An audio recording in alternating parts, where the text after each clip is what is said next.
Артур Конан Дойл. 6 Наполеонов.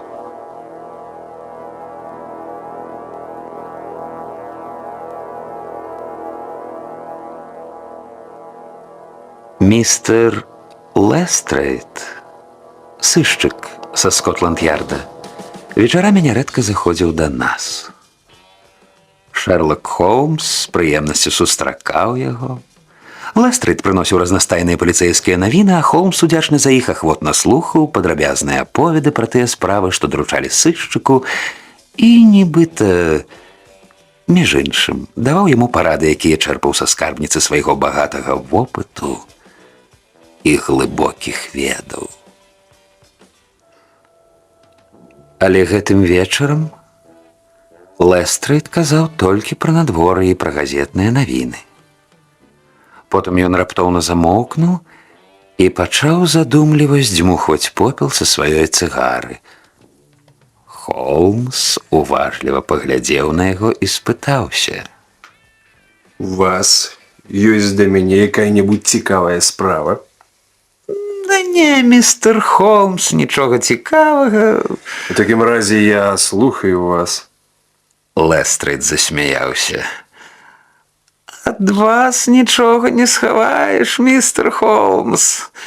У мяне, праўда, ёсць на прыкмеце адзін выпадак, але настолькі нязначна, што я не хацеў вас непакоіць. Між тым драбяза драбязой, аднак гэта даволі дзіўная драбяза, а я ведаю, што вас вабіць усё незвычайнае. Хаця, шчыра кажучы, гэтая справа хутчэй за ўсё павінна займаць доктара Уотсона, а не нас з вамі». «Хвароба». «Вар'яцтва. І да таго ж даволі дзіўнае вар'яцтва. Цяжка ўявіць сабе нашага сучасніка, які настолькі ненавідзіць Наполеона першага, што знішчае кожнае яго адлюстраванне, якое трапляецца яму на вочы».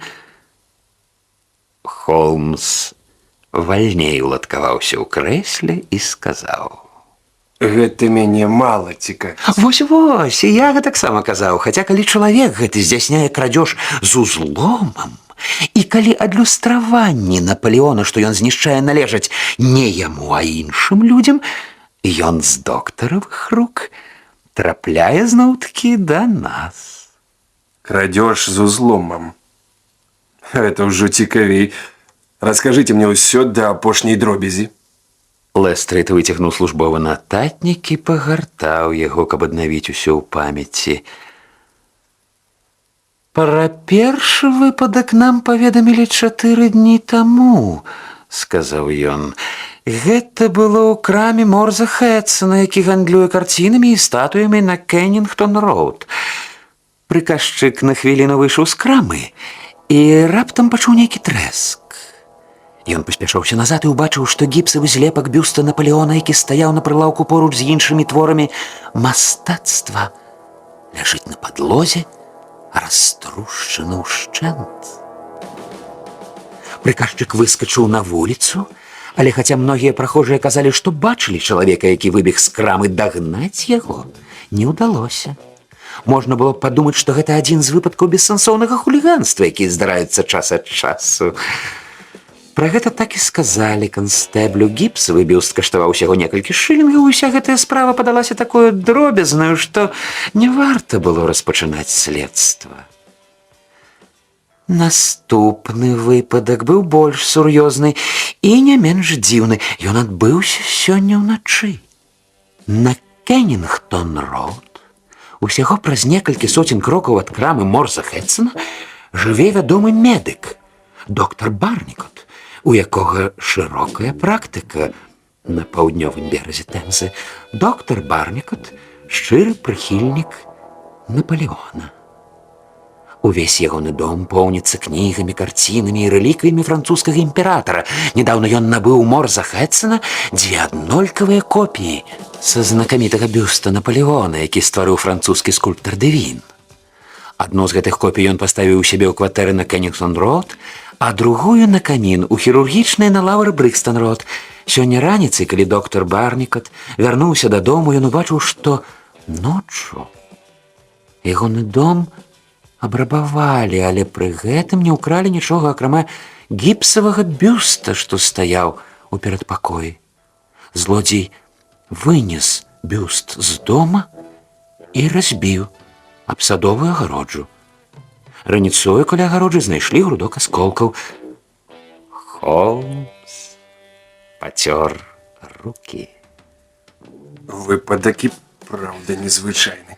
Я быў упэўнены, што ён вам спадабаецца, але я яшчэ не скончу. А 12-й доктар Барнікот прыехаў да сябе ў хірургічную, і ўявіце сабе ягонае здзіўленне, калі ён убачыў, што акно ў хірургічнай адчынена, а па падлозе раскіданы рэшткі ад другога бюста.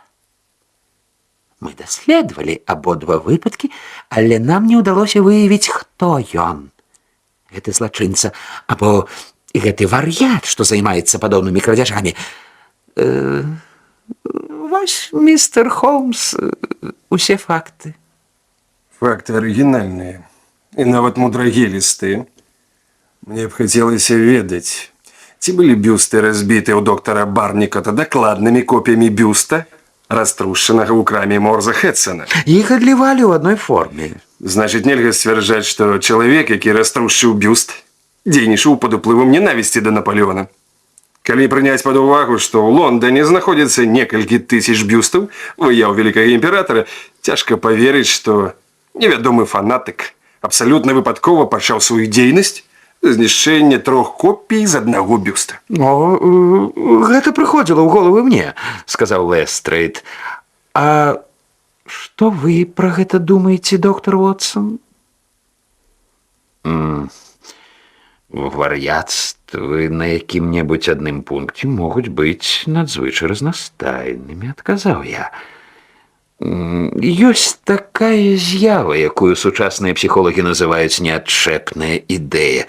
Ідэя гэтая можа быць абсалютна дробязнаю, а чалавек падуладны ёй можа быць здаровы ва ўсіх іншых адносінах. Уявім сабе, што гэты маньяк занадта багата чытаў пра Напалеона, або, скажам, даведаўся пра якую-небудзь крыўду, нанесеную яго продкам падчас напалеонаўскіх войнаў. У яго склалася неадчэпная ідэя. І пад яе ўплывам ён зрабіўся здольным на самыя фантастычныя выбрыкі. Ваша тэорыя нам не падыходзіць, дарагі мой дружа Уотсон.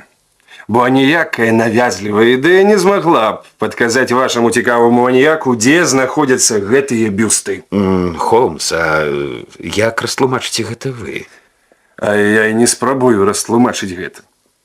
Я адно толькі бачу, што ў эксцэнтрычных учынках гэтага джентльмена ёсць пэўная сістэма.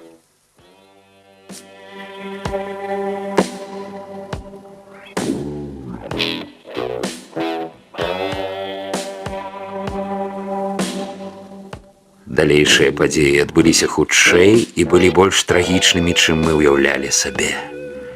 Наступныя раніцы, калі я апранаўся ў сваёй спачывальні, Холмс пагрукаўся да мяне ў дзверы і зайшоў з тэлеграмай у руцэ. Тэрмінова прыязджайце ў Кенсінгтон, Піт-стрыт, 131. Лестрейд. Што гэта значыць? Не ведаю. Гэта можа значыць усё, што заўгодна, Але здаецца мне, што гэта працяг гісторыі з бюстамі Напалеона. Калі я не памыляюся, з гэтага вынікае, што наш сябра-маньяк перанёс сваю дзейнасць у другую частку Лондона. Кава на стале, Уотсон, а кэп каля дзвярэй.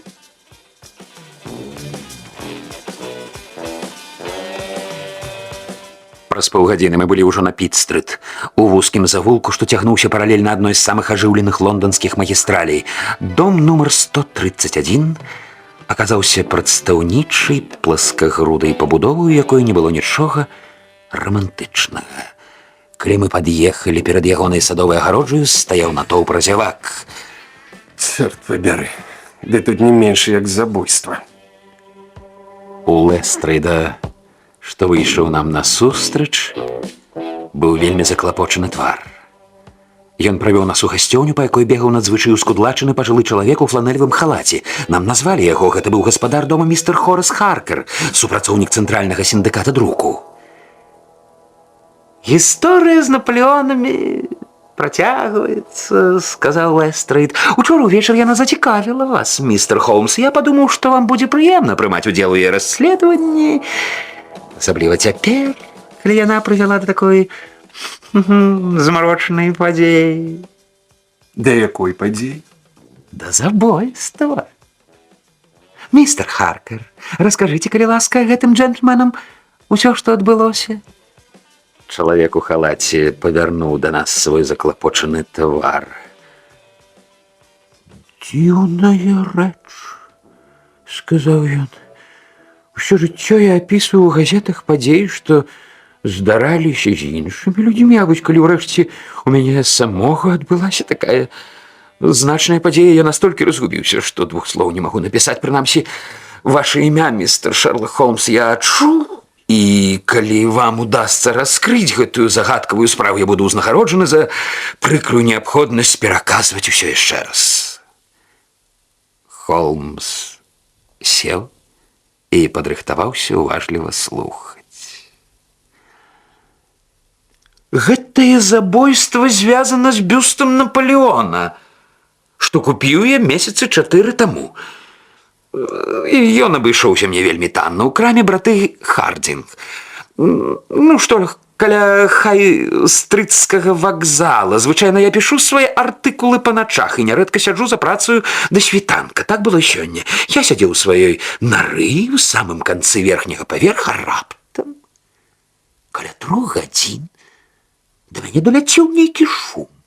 Я прыслухаўся, але гук не паўтарыўся. Я падумаў, што шумелі на вуліцы, але хвілін праз 5 я раптоўна пачуў жахлівы крык. Ніколі яшчэ, містер Холмс, не даводзілася мне чуць гэткіх страшных гукаў. Крык гэты будзе стаяць у мяне ў вушу да самай смерці. Хвіліну або дзве я праседзеў нерухома, бо здранцвеў ад страху, а потым узяў качаргу і пайшоў уніз. Калі я зайшоў у гэты пакой, дык убачыў, што акно расчынена, а бюст Наполеона, што стаяў на каміне, знік. Я ніяк не магу даўмецца, чаму злодзей спакусіўся на яго самы звычайны, нічога не варты гіпсавы злепак. Як вы самі бачыце, чалавек, які надумаецца скочыць з гэтага акна, трапіць на прыступкі параднага хода. Злодзей несумненна ўцёк менавіта гэтым шляхам, а таму я мінуў перадпакой і адчыніў уваходныя дзверы. Я ступіў у цемру, але спатыкнуўся і ледзь не паваліўся на нябожчыка, што ляжаў на ганку.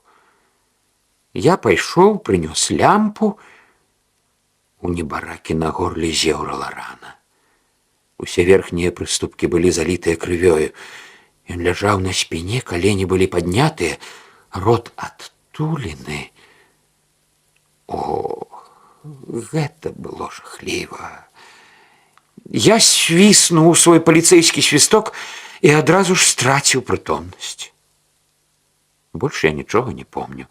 Ачуняў я ў перадпакоі, а поруч стаяў палісмен. Хто быў забіты? Даведацца пра гэта пакуль што не ўдалося, адказаў Лестрейд. Можаце самі агледзець яго ў труперні. Высокі, загарэлы, вельмі моцны мужчына, але яму, відаць, не было яшчэ 30. Апрануты бедна, аднак на рабочага не падобны. Поруч з ім у лужыні крыві ляжаў нож з рагавымі тронкамі. Невядома, належаў ён забітаму або забойцы. На адзенні ў забітага не было метак, па якіх можна было б даведацца, як яго прозвішча. У кішэнях мы знайшлі яблык, вяроўчыну, карту Лондона і фотокартку, вось яна. Гэта быў імгненны здымак, зроблены маленькім апаратам. На ім быў малады чалавек з выразнымі рысамі твару, з густымі бровамі, з моцна развітымі сківіцамі, што выдаваліся ўперад, як у павіяна. Наогул, было ў ім нешта ад малпы. А што сталася з бюстам? Бюст удалося выявіць толькі перад тым, як вы прыйшлі. Яго знайшлі ў садзе перад пустым домам на Кемптон-хаус-роуд. Ён раструшчаны на драбнюткі такія драбнюткія кавалкі. Я якраз іду туды, каб агледзець яго. Хочаце пайсці са мною?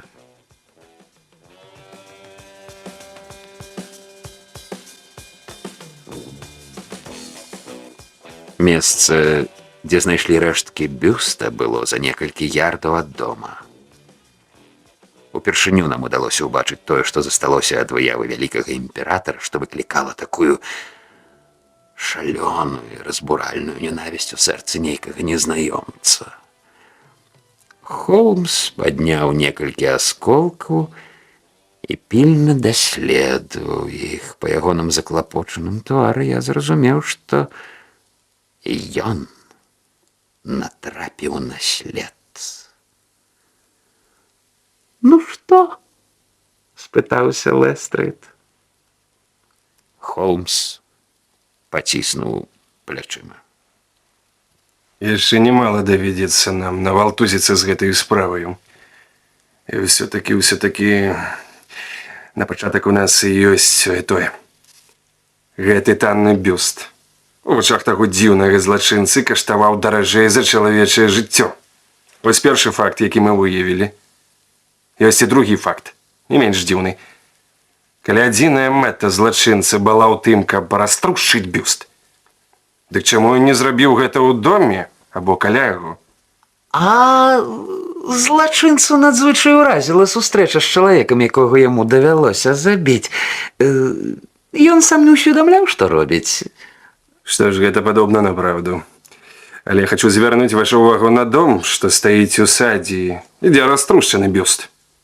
Лестрейд агледзеўся навокал.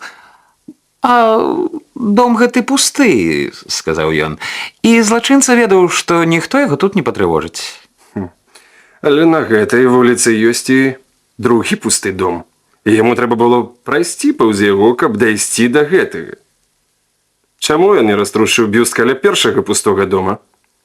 Ён жа разумеў, што з кожным лішнім крокам павялічваецца небяспека сустрэцца з кім-небудзь. На гэта я не звярнуў увагі, сказаў Лестрейд. Холмс паказаў на вулічны ліхтар, што гарэў у нас панад галовамі. Тут гэты чалавек мог бачыць тое, што робіць, а там не мог. Што прывяло яго сюды. Чорт пабяры. «Ваша праўда», – сказаў сышчык. «Цяпер я прыгадваю, што бюст, які належаў доктару Барнікоту, раструшчылі непадалёк ад ягонай чырвонай лямпы. Але што вынікае з гэтага факту, містер Холмс?» Трэба яго запомніць. Пазней мы можам натрапіць на абставіны, якія прымусяць нас вярнуцца да яго.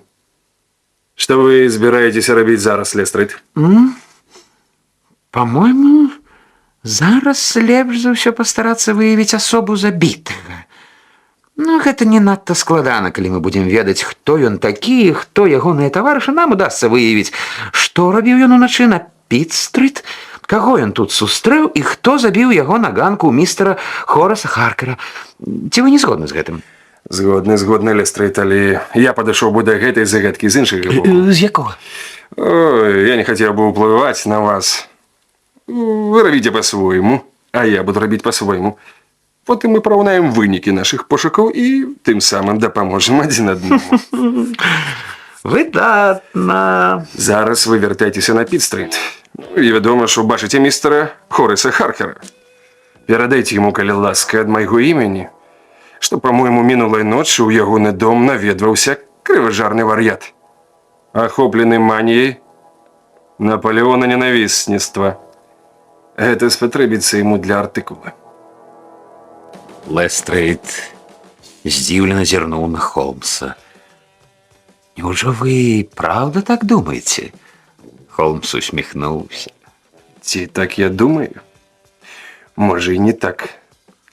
Але такая версія падасца вельмі цікавай містеру Харкеру і падпісчыкам Цэнтральнага сіндыкату друку. Ну, Вотсон, сёння ў нас будзе немало клопату. Я буду шчаслівы, Лестрейд, калі ўвечары, гадзіну 6 вы зойдзеце да нас на Бейкер-стрыт. А пакуль што я пакінуў сябе фотаздымак.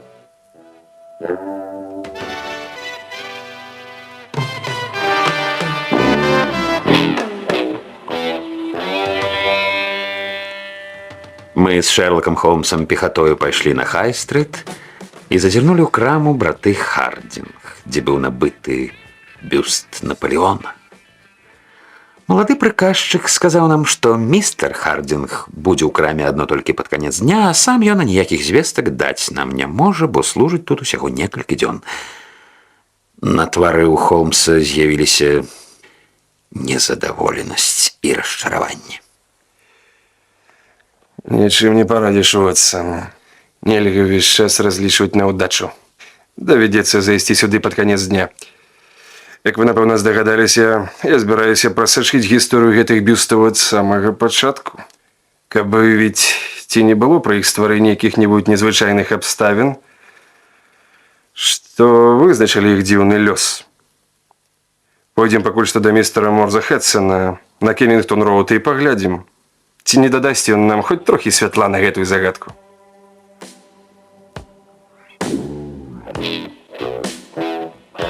Цэлую гадзіну мы ехалі да крамы гандляра карцінамі.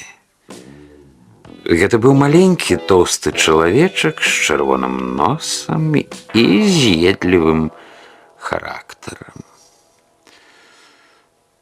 Так, сэр, раструшчыў на маім прылаўку, сэр, абураўся ён. Навошта мы плацім падаткі, калі любы нягоднік можа ўварвацца да нас і папсаваць тавар? Так, сэр, гэта я прадаў доктару Барнікоту абодва бюсты. Ганьба, ганьба, сэр. Анархістская змова, вось што гэта такое. Па-мойму, толькі анархіст здольны знішчыць статую.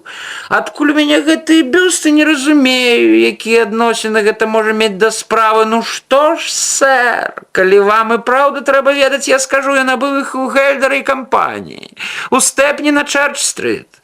Гэта вядомая фірма. Існуе больш за 20 гадоў. Колькі я іх купіў? 3. 2 прадаў доктару Барнікоту, а 1 раструшчылі сярод белага дня ў мяне на прылаўку. Ці ведаю я чалавека, што на гэтай фатаграфіі не ведаю? Хаця не, ведаю, гэта Бепа. Бепа, італьянец-рамеснік. Час ад часу робіць што-нішто ў мяне ў краме, можа рэзаць па дрэве, можа залаціць рамы, усяго пакрысе ён сышоў ад мяне тыдзень таму, і з таго часу я пра яго нічога не чуў. Не, я не ведаю, адкуль ён, дзе ён цяпер, таксама не ведаю, супраць яго я нічога не маю, працаваў ён някепска, ён сышоў 2 дні да таго, як у мяне знішчылі.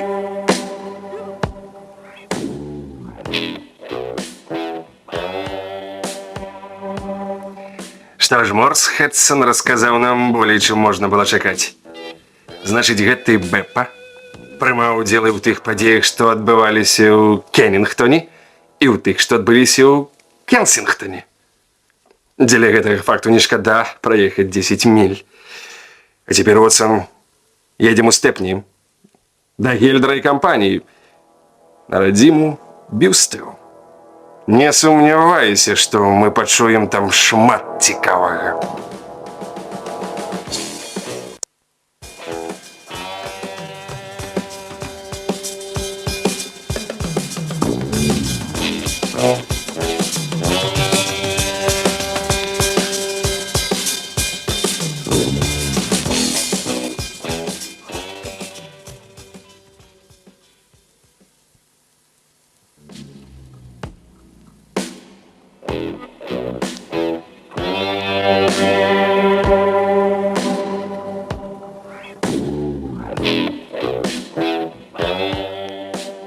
Артур Конан Дойл.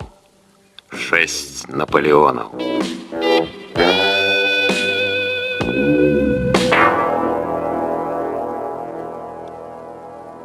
Мы проехали праз фешенебельны Лондон, праз Лондон атэляў, праз Лондон тэатральны, праз Лондон літаратурны, праз Лондон камерцыйны, праз Лондон марскі, і нарэшце патрапілі ў прыбярэжны раён, забудаваны прыбытковымі дамамі. Тут пераважала бедната, што трапіла сюды з усіх канцоў Еўропы. На шырокай вуліцы мы знайшлі патрэбную скульптурную майстэрню, яна размяшчалася на вялікім двары, застаўленым надмагільнымі помнікамі, і уяўляла сабою прасторны пакой, у якім чалавек 50 рабочых займаліся разьбой і фармоўкай. Высокі гаспадар бландзін прыняў нас ветліва і даў вычарпальныя адказы на ўсе Холмсавы пытанні. Запісы ў ягоных кнігах сведчылі, што з давінаўскага мрамарнага бюста Напалеона было адфармавана шмат копій. Аднак тыя 3 бюсты, якія каля года таму ён паслаў Морсу Хэтсону, складалі палову асобнай партыі з 6 штук. Яшчэ 3 бюсты з гэтай партыі былі прададзены братам Хардзінг у Кенсінгтоне. Не, бюсты гэтай шасцёркі нічым не адрозніваліся ад астатніх. Не.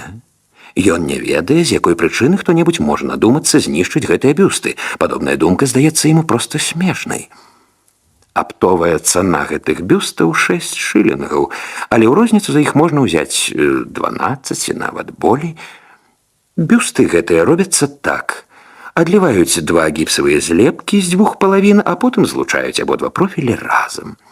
Гэтую працу звычайна выконваюць рабочыя італьянцы ў гэтым самым пакоі. Калі бюст гатовы, яго ставяць на стол у калідоры, каб ён высах, а потым адносяць на склад. Больш ён нічога не можа нам расказаць. Але тут Холмс паказаў гаспадару фатаграфічны здымак. І здымак гэты страшэнна ўразіў гаспадара. Ягоны твар запалымнеў ад гневу, бровы навыселі над блакітнымі тэўтонскімі вачыма. Ах, нягоднік! Канечне ж, я яго добра ведаю, маю майстэрню ўсе паважаюць, і за ўвесь час, пакуль яна існуе, тут толькі аднаго разу была паліцыя вось з-за гэтага суб'екта. Было гэта больш за год таму, ён ударыў на вуліцы другога італьянца ножом, а потым уцякаў ад паліцыі і забег у нашу майстэрню. Тут яго і арыштавалі. Клікалі яго Бэпа, а прозвішча я не ведаю. Гэта было мне справядлівым пакараннем за тое, што ўзяў на працу чалавека, у якога такі твар. Хаця, трэба прызнаць, ён быў добрым работнікам, адным з лепшых. Як яго пакаралі? Той, каго ён параніў, застаўся жывы, а таму яго прысудзілі толькі да года турмы. Не сумняваюся, што ён ужо выйшаў на волю, але прыйсці сюды наўрад ці адважыцца. У мяне працуе ягоны стрыечны брат. Відаць, ён можа сказаць вам, дзе Бэпа. Не-не-не-не. Не кажыце ягонаму брату ніводнага слова. Прашу вас, ніводнага слова. Справа гэтая надзвычай сур'ёзная. Чым больш я ёй займаюся, тым больш сур'ёзная она мне ўяўляецца. У вашай гандлёвай кнізе пазначана, што вы прадалі гэтыя бюсты Напалеона 3 чэрвеня мінулага года. А ці не можаце вы мне сказаць, якога числа арыштавалі Бэпа? Я магу вызначыць гэта, праўда, не зусім дакладна. По плацёжнай ведамасці, адказаў гаспадар, а потым пакорпаўся ў сваіх паперах і дадаў. Так, апошняе жалаванне яму выплацілі 20 мая. Дзякуй вам. Не буду больше адбіраць у вас час і злоўжываць вашым цярпеннем. На развітанне мы яшчэ раз папрасілі яго нікому не казаць пра нашу размову, выйшлі з майстэрні і вярнуліся на захад.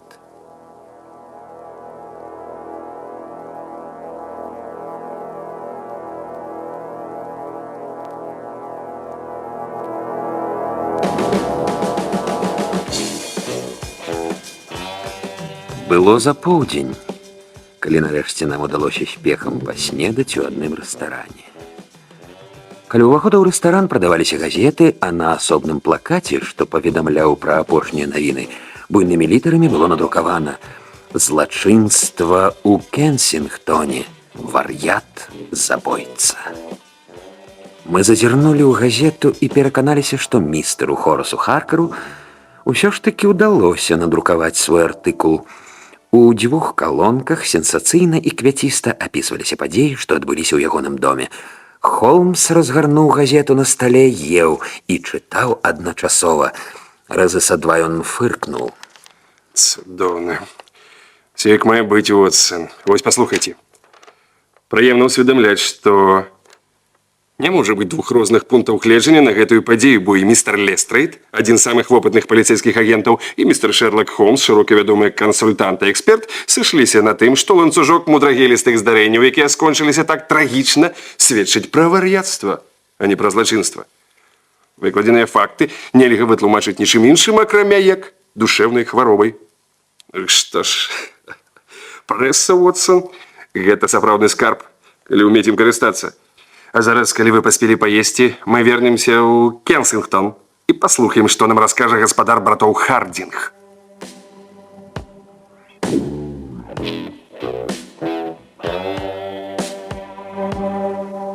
Заснавальнік гэтага вялікага гандлёвага дома быў спрытным і вёрткім, вельмі рухавым і жвавым, кемлівым і гаваркім. Зразумела, сэр. Я ўжо ўсё ведаю з вячэрніх газет. Містер Хорас Харкер – наш сталы пакупнік. Мы прадалі яму гэты бюст некалькі месяцаў таму. 3 такія бюсты мы атрымалі ад Гельдера і кампаніі ў Стэпні. Мы іх ужо прадалі. Каму? Зараз я зазірну ў сваю гандлёвую кнігу і адкажу вам. Вось тут усё запісана. 1 бюст містеру Харкеру, другі містеру Джазаю Брауну, што жыве ў Чызіку на Лабурным Вэлі, у Лабурным Лодж, а 3 містеру Стэнфорду, што жыве ў Рэдзінгу на Лаурер Гроу Род. Пакуль містер Хардзінг пералічваў, Холмс штосьці занатоўваў, і выгляд у яго быў надзвычай задаволены. Аднак ён нічога не растлумачыў мне і адно толькі сказаў, што нам трэба спяшацца, бо нас чакае Лестрейд. І праўда, калі мы прыехалі на Бейкер-стрыт, сышчык ужо чакаў нас і цярпліва хадзіў па пакоі. Па ягоным выглядзе можна было здагадацца, што дзень не прайшоў для яго марна. Як справы, містер Холмс? Спытаўся ён.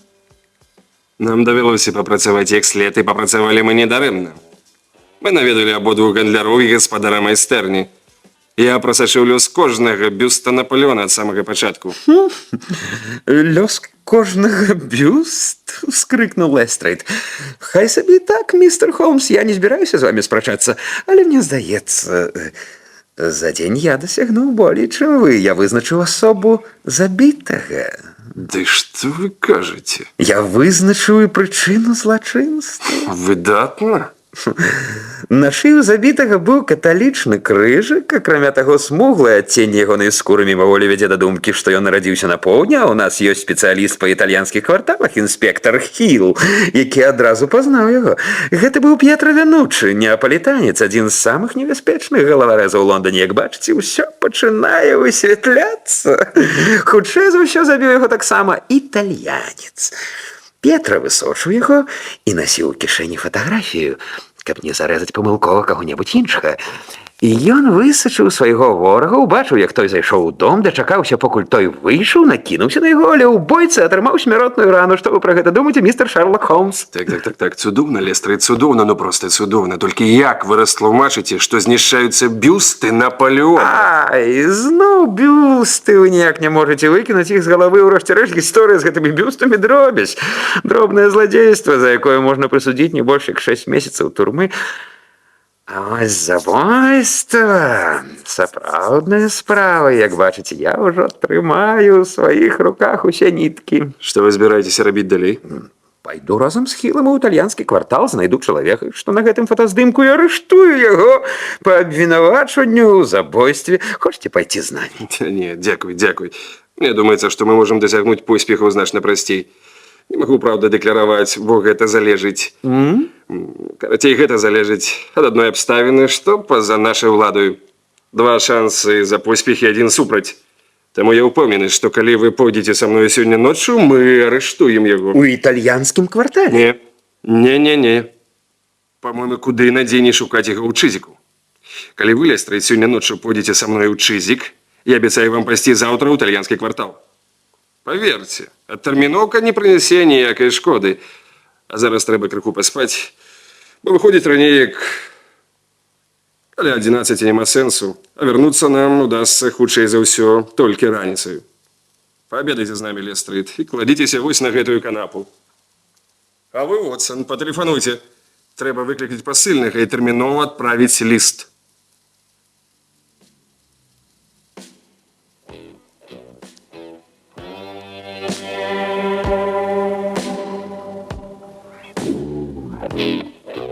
Холмс цэлы вечар корпаўся над стосамі старых газет, якімі быў завалены адзін з нашых куткоў.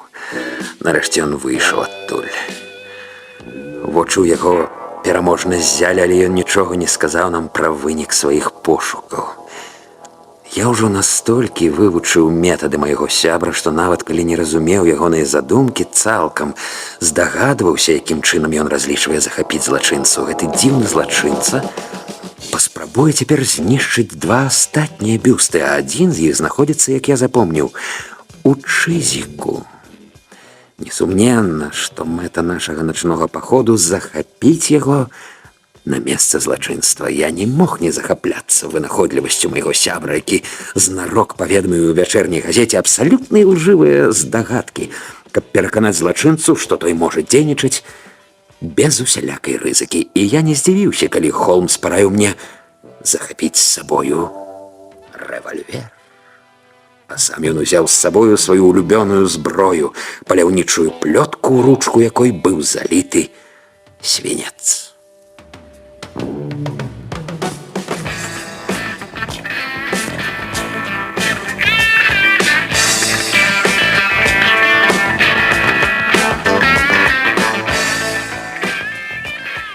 У 11 гадзін каля нашых дзвярэй спыніўся экіпаж. Па Хаммерсмітскім мосце мы пераехалі на процілеглы бераг Тэмзы. Тут фурману загадалі пачакаць. Мы пайшлі пехатою і неўзабаве выйшлі на пустэльную дарогу, паабапал якой стаялі зграбныя домікі. Вакол кожнага доміка быў маленькі сад. Пры святле вулічнага ліхтара на браме аднаго з іх мы прачыталі надпіс «Вілла Лабурнум». Гаспадары, відаць, ужо спалі, бо ўвесь дом быў пагружаны ў цемру. Адно толькі круглае акенца над уваходнымі дзвярыма цьмяна свяцілася і кідала пляму святла на садовую сцяжынку. Мы ўвайшлі праз браму і сталіся ў густым цені драўлянага плота, што аддзяляў садзік ад дарогі.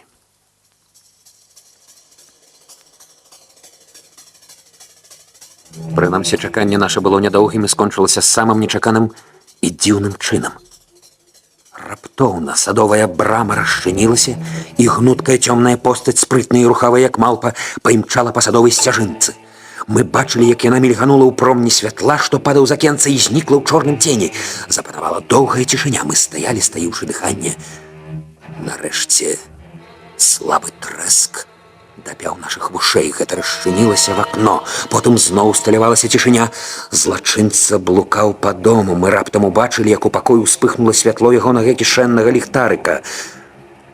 Таго, што ён шукаў, там, мабыць, не было, таму што праз мінуту святло перамясцілася ў іншы пакой. Хадзем да адчыненага акна. Схопім яго, калі ён выскачыць, прашаптаў Лестрейд. Але злачынца выскачыў з акна раней, чым мы паспелі скрануцца з места. Ён трымаў у руках штосьці белае і спыніўся ў промні святла. Па-зладзейску азірнуўся, але цішыня пустэльнай вуліцы супакоіла яго. Ён павярнуўся да нас спінаю, апусціў сваю ношу на зямлю, і праз імгненне мы пачулі гук моцнага удару, а пасля ціхае пастукванне і патрэскванне. Злодзей так паглыбіўся ў свой занятак, што не пачуў, як мы падкраліся да яго. Холмс, як тыгр, скочыў яму на спіну, а мы з Лестрейдам схапілі злачынцу за рукі і надзелі на яго наручнікі. Калі ён азірнуўся, я ўбачыў спалатнялы твар, перакошаны ад злосці, і пераканаўся, што гэта сапраўды той чалавек, якога я бачыў на фотаздымку.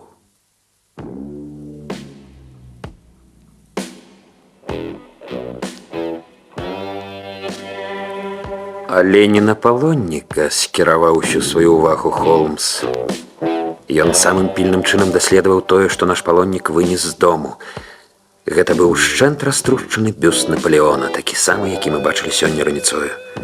Холмс па чарзе разглядаў пад святлом кожны кавалак, але ўсе яны нічым не адрозніваліся ад любых іншых асколкаў гіпсу.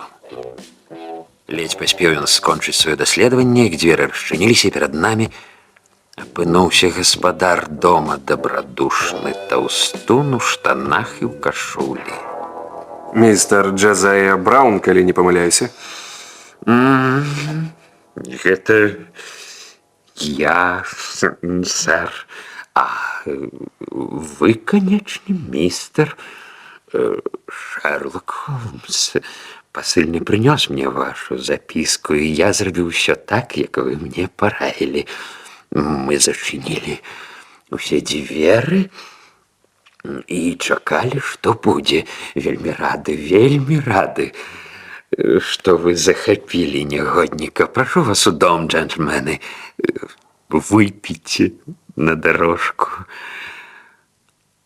Аднак Лестрейду карцела як мага хутчэй даставіць палонніка ў надзейнае сховішча, і праз некалькі хвілін наш кэп ужо вёз нас у Лондан. Палоннік не вымавіў аніводнага слова і адно толькі злосна зіркаў на нас з-пад шапкі кучаравых валасоў. У паліцэйскім участку яго старанна абшукалі, але не знайшлі нічога, акрамя некалькіх шылінгаў і доўгага кінжала, на тронках якога можна было разгледзець сляды крыві. «Усё добра», — сказаў Лестрейд, калі развітваўся з намі. «Хіл ведае ўсіх гэтых італьянцаў і адразу вызначыць, хто ён такі. Убачыце, мая тэорыя цалкам пацвердзіцца. Але я вельмі ўдзячны вам, містер Холмс, за тое, што вы з такім майстэрствам падстроілі злачынцу пастку. Я дагэтуль не зусім разумею, як такое прыйшло вам у галаву». Баюся, што занадта позні час, каб займацца тлумачэннямі. Акрамя таго, некаторых падрабязнасцей мы яшчэ не выявілі. Калі вы зойдзеце да мяне заўтра ў 6, я давяду вам, што нават цяпер мы не зусім разумеем сапраўднага значэння гэтай своеасаблівай справы.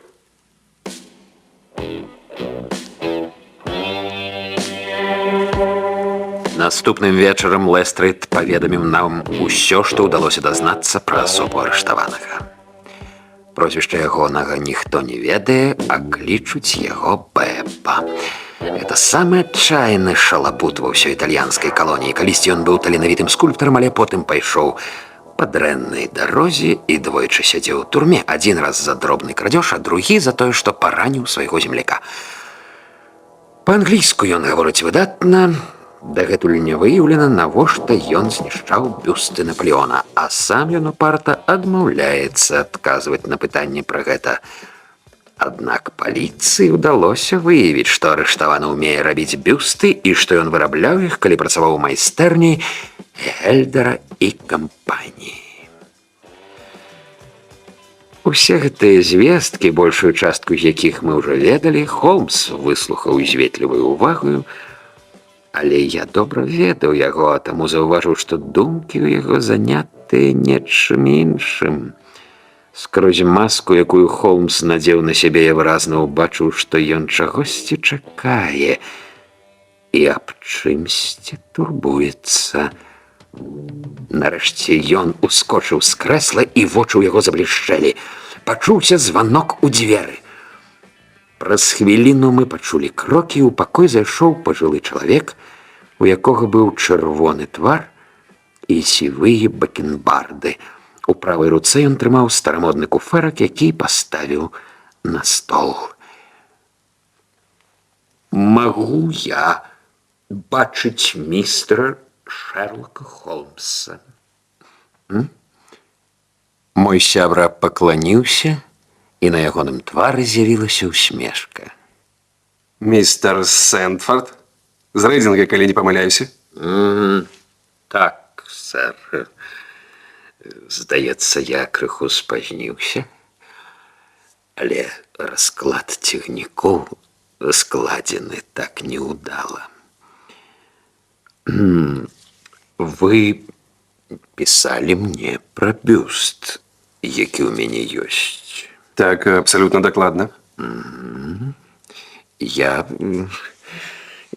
прыхапіў з сабою ваш ліст. Вось, вы пішаце Я хотел бы набыть слепок с бюста Наполеона, створенного скульптором Девином, и готовы заплатить 10 фунтов за экземпляр, які належить вам.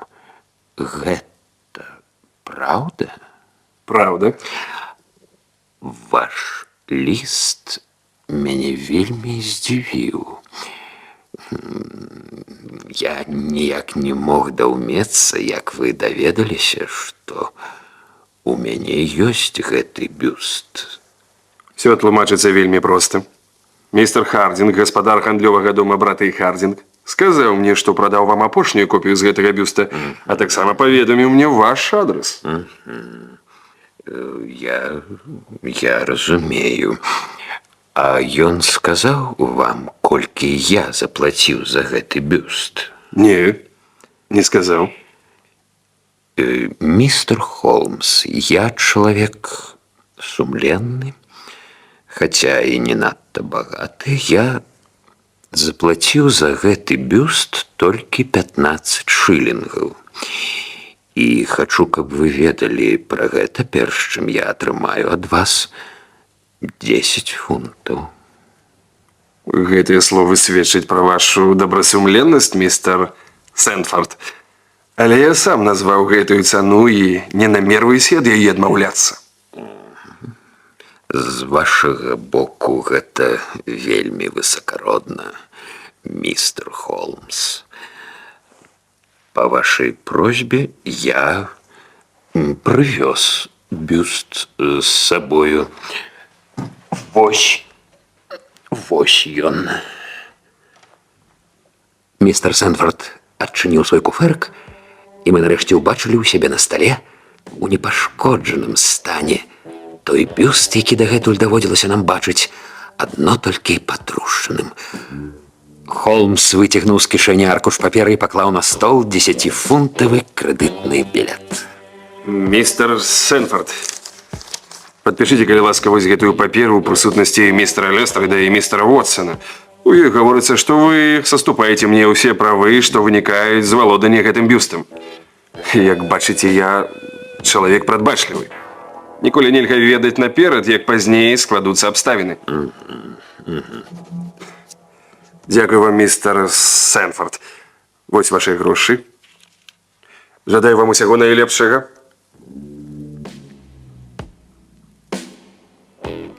Калі наведвальнік пайшоў, Шерлок Холмс зноў здзівіў нас. Пачаў ён з таго, што дастаў з камода чысты белы абрус і засцяліў ім стол. Потым ён паставіў толькі што набыты бюст на сярэдзіну стола, падняў сваю паляўнічую плётку і цяжкой ручкаю разануў Наполеону па макаўцы. Бюст разваліўся на кавалкі, і Холмс самым пільным чынам агледзеў кожны з іх. Нарэшце ён з пераможным воклічам падаў нам кавалак, у якім было нешта круглае, цёмнае, падобнае да разынкі, запечанае ў пудзінгу. Джентльмены, дозвольте показать вам знакомитую черную перлину Борджиев. Некалькі хвілінаў мы з Лестрейдам маўчалі, а потым, ахопленыя раптоўным парывам, пачалі апладзіраваць, як апладзіруюць у тэатры, калі драма атрымала ўдалую развязку. Бледныя Холмсавы шчокі паружавелі, і ён пакланіўся нам, як кланяецца драматург, якога выклікалі на сцэну глядацкімі воплескамі. Джентльмены, гэта самая знакамітая перліна ва ўсім свеце. І на шчасце, шляхам бясконцых роздумаў мне ўдалося прасачыць яе лёс ад спальні графа Калонны ў атэлі Дакр, дзе яна знікла, да сярэдзіны апошняга 6 бюстаў Наполеона, адлітых у майстэрні Гельдера і кампаніі, што ў Стэпні. Вы, конечно, помните, Лестрейд, як сенсацыйны знік гэты каштоўны камень, як лонданская паліцыя марна намагалася знайсці яго. Паліцыя звярталася па дапамогу нават да мяне, але і я не мог даць рады. Падазравалі італьянку. Графініну Пакаёўку. Усе ведалі, што ў яе ёсць у Лондоне брат.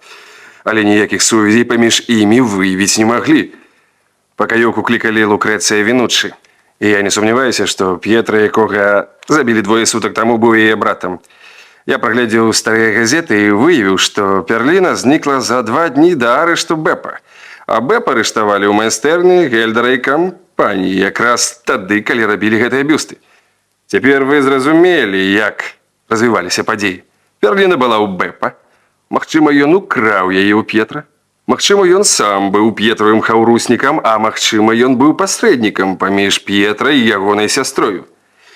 Для нас, па сутнасці, не істотна, якое з гэтых меркаванняў слушнае. Істотна для нас тое, што Перліна была ў яго якраз у той момант, калі за ім пагналася паліцыя. Бэппа забег у майстэрню, у якой працаваў. Ён ведаў, што ў яго ёсць адно толькі некалькі хвілін на тое, каб схаваць надзвычай каштоўную здабычу, якую абавязкова знойдуць, калі яго пачнуць абшукваць. 6 гіпсавых бюстаў Напалеона сохлі ў калідоры. Адзін з іх быў зусім яшчэ мяккі. Бэппа імгненна зрабіў адтуліну ў вільготным гіпсе, схаваў туды Перліну і некалькімі мазкамі надаў бюсту першапачатковы выгляд. Гэта была выдатная схованка. Знайсці ў ёй Перліну немагчыма. Але Бэпа прысудзілі да года турэмнага зняволення, а бюсты прадалі тым часам у розныя канцы Лондона. Ён не мог ведаць, у якім з іх прыхаваны ягоны скарб. Бэпа мог знайсці Перліну толькі калі разбіў бы бюсты па чарзе. Аднак ён не губляў надзеі. Бэпа шукаў натхнённа і паслядоўна. Пра стрыечнага брата, што працаваў у Гельдера, ён даведаўся, якім фірмам прадалі гэтыя бюсты. Яму пашчасціла ўладкавацца на працу да Йорхаза Хадсона, і ён высачыў 3 бюсты. Але ў іх Перліна не было. З дапамогай сваіх сваякоў ён даведаўся, каму прадалі астатнія бюсты. Першы з іх быў у Харкера. Але тут Бэпа высачыў ягоны саўдзельнік, які лічыў яго вінаватым у тым, што Перліна знікла, і паміж імі адбылася бойка. А Холмс, калі П'етра быў яго хаўруснікам, навошта ён цягаў у кішэні ягоную фатаграфію? Спытаўся я. Каб можна было распытаць пра яго ў іншых. Гэта найбольш верагоднае меркаванне. Карацей, я быў перакананы, што пасля забойства Бэппа не толькі не спыніць, а наадварот прыспешыць свае пошукі. Ён пастараецца апярэдзіць паліцыю, бо асцерагаецца, каб яна не пранюхала пра ягоную таямніцу. Вядома, я не мог сцвярджаць, што ён не знайшоў Перліну ў бюсце, які належаў Харкеру. Я нават не ведаў, напэўна, што гэта менавіта Перліна, але я разумеў, што Бэппа нешта шукае. Бо раструшчваў ён бюсты толькі ў тых месцах, дзе было святло. Харкераў бюст быў адзін з 3, і, відавочна, шансы размяркоўваліся іменно так, як я сказаў. Як я сказаў вам, 1 шанс супраць і 2 за. Заставалася 2 бюсты. І было зразумела, што ён пачне з таго, які знаходзіцца ў Лондоне. Я папярэдзіў жыхароў дома, каб пазбегнуць другой трагедыі, і мы дасягнулі бліскучых вынікаў. На той час я ўжо ведаў, што палюем мы на Перліну Борджыю. Імя забітага звязала ўсе факты ў адзін вузел. Заставаўся толькі 1 бюст. Той, што знаходзіўся ў Рэдзінгу. Перліна магла быць толькі ў ім. Я набыў гэты бюст пры вас. А вось і Перліна.